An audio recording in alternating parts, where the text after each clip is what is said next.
Est-ce que je dois commencer par Cher? Quelle importance ça peut avoir?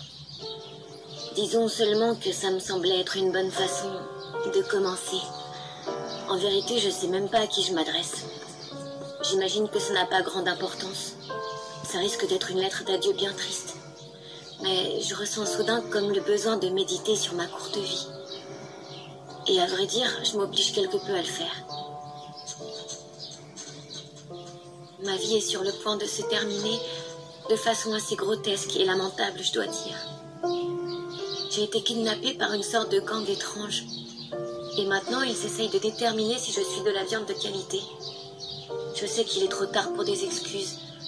Mais s'il vous plaît, essayez de comprendre. J'ai mené ma vie du mieux que j'ai pu. En tant que femme et que petit animal.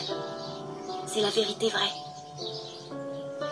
Mais avec du recul, quand je regarde la vie que j'ai vécue, j'aurais dû me douter que ça finirait ainsi.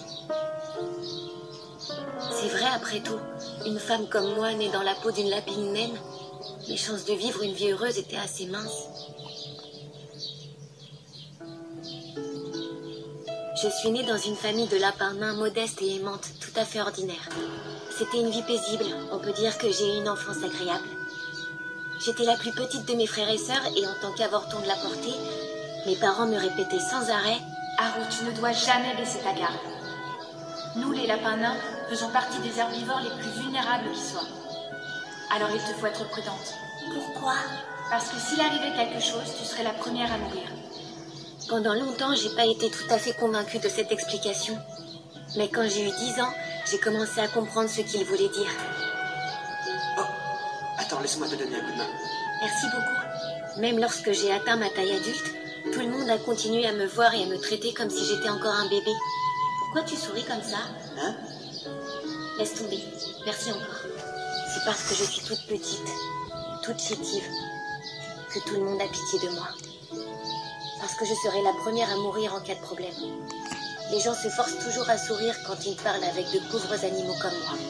Oh, pardon, désolée. Ça va? Je t'ai pas fait mal au moins. C'est bon, Haru. Je m'occupe du reste. Les sourires de pitié étaient donc mon lot quotidien en grandissant, jusqu'à mon entrée en 4e.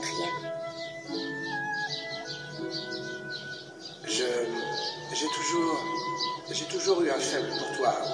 Alors je me demandais, est-ce que tu voudrais sortir avec moi? Il ne sourit pas. C'est ce jour-là que j'ai découvert ce que je pouvais faire pour me sentir sur un pied d'égalité avec les autres. C'était le seul moment où il n'était pas désolé pour moi.